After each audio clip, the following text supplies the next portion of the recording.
Hey guys, welcome back to some more AFK Arena. Today we're over on the FHG account and we're looking at the hunting ground. So it is brand new. It just opened up today, guys.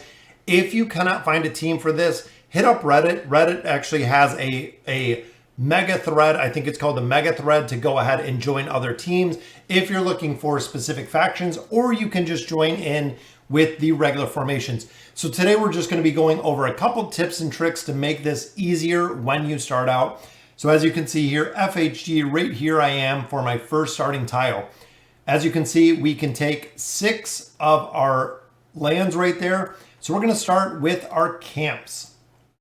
Once we go into the camp, you can garrison an elite mauler to get a bonus. Since I get 11 per hour from this camp, big thing is you get rare relics. So similar to the Abyssal Expedition, when you get in here, you do have to add camps. And here I'm doing Graveborn.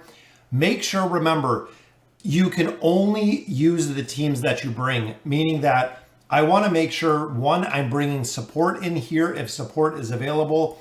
Also looking at heroes that can heal themselves, that can carry themselves, or bring a dynamic to a team. So looking here, Damon, he can shield himself, very self-sufficient. Same with Grez, same with Isolde, Silas, Pharrell, definitely the crowd control aspect, the support aspect. We have more crowd control here. We have Isabella. I'm going to pick up Oden. And I'm thinking probably, you know what? I'm going to go Baden. I haven't went Baden before. We're going to go Baden on this one.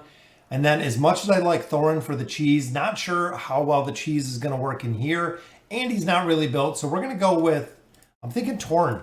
Let's do Torn. So this is going to be my first formation. We have 48 stamina each. We get 3 stamina back per hour. So now we are good to attack.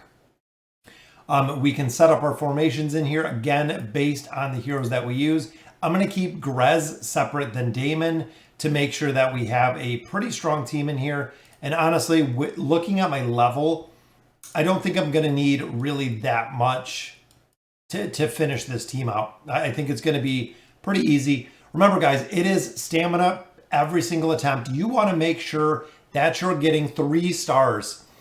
Defeat all enemies. There's our first one. Defeat enemies within 30 seconds. Do not lose any hero in battle. When we get all 3 stars, we get 6 stamina back. It is 12 to attack, so we get 50% of our stamina returned if we get all 3 of those stars. Then we can garrison our hero in here. Boom, giving us our bonus per hour for our hunter emblems. Looking at the heroes, if you realize that a hero is not working, the rest of my faction is idle.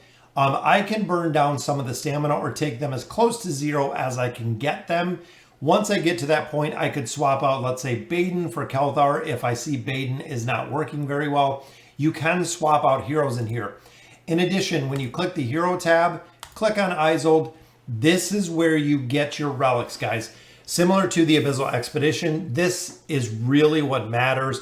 When you look at the stats that Relics brings, it brings an amazing amount of stats. It also shows you what other heroes need this loot.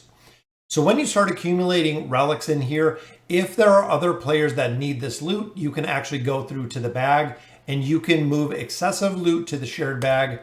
Definitely good to turn on, because if you pick up an item that you don't use, it's going to move it from the mine bag to the shared bag. Currently nothing is shared. And then others, this will show me what other players have currently.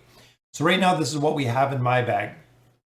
Let's get into the bosses a little bit. So this is what it takes to attack the boss, guys. You get a challenge seal. So there's a couple different ways to do this. One, you can pass all of the challenge seals to another player, allowing them to challenge the boss multiple times, in turn feeding them relics. So once you start getting relics here, once I start getting my emblems right here, I can actually gift them to another player. So we can swap them between another player and just gift them over, allowing that player to build up heroes faster.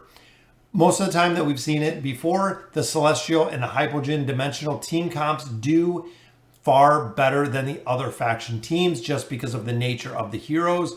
But ultimately, it's up to you what you want to do in here. So looking at the bosses real quick, first one we look at is Gorvo. Gorvo's skills are right here. You want to make sure that you have at least 0.5 relics or at least level 1 relics before you start taking out Gorvo. Gorvo is going to be the first priority that you're focusing on to take him down with your faction teams. He's going to be the first one you're burning Challenger Seals on. So what's going to happen is if your team does not have enough relics, you're going to burn out of Challenger Seals. You're not going to be able to pick up the loot chests that are in here to get all of these seals and all of these relics, because you're going to get burned out too quick because you attacked too early. Again, the general rule of thumb is safer at level 1. If you have your heroes to level 1, you can go ahead and take those out. So right now we're on I1. So once we have 3 relics built, so we'll build all 3 of these, we will get to level 2. So it'll actually ascend us up to level 2. Once we get to that level 2, that is the good point to start taking out bosses. It's going to be really, really easy at that point to take out bosses. In addition to the land is right here. We took a village 1. We see here we have a camp, tier 1 camp. When you start getting further, you start getting into the tier 2s, which right here in yellow, we could probably take a tier 2 right now. Then as we get further, the tier 3 comps, we could not take a tier 3 right now. If it's yellow, you can probably take it, especially with a couple relics. If it's red, it's going to be very, very difficult based on your level to take a tier 3 camp, but it gives you more relics. The tier 3 gives elite and legendary. The tier 2 gives us rare and elite. And then the tier 1 just gives us those rare relics.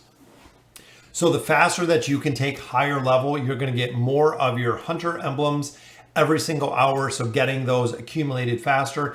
In addition, you're going to get more relics for free that you can swap between the other 4 players, or the 5 total players that are within the hunting grounds, hunting field, making it very easy again to stack one team.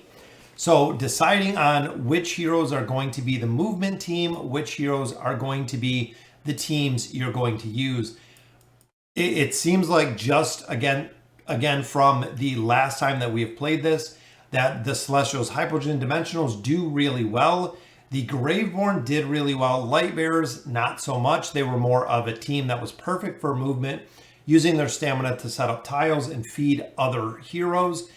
The thing is, you don't want any one faction to fall too far behind, because if I take my Lightbearers, I feed all of their relics to the other teams. By the time they get up here to these Camp 2s or Camp 3s, my Lightbearer team is not going to be able to defeat them, meaning that I'm not going to be able to get higher relics or get higher relics over time to feed the other players. So there has to be a general balance.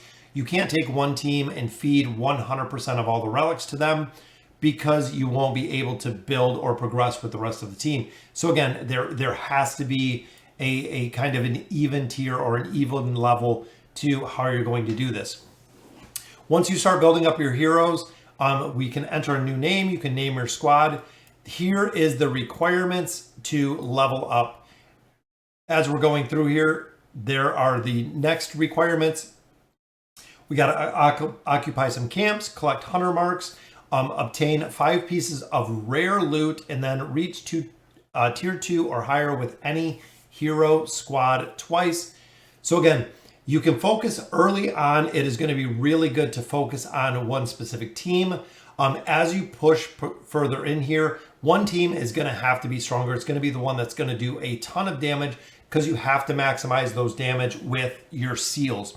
Again, if you're using those seals too early, you're going to burn yourself out long before you have an opportunity to kill the bosses, or you're going to end up spending 3 or 4 seals to kill out the boss.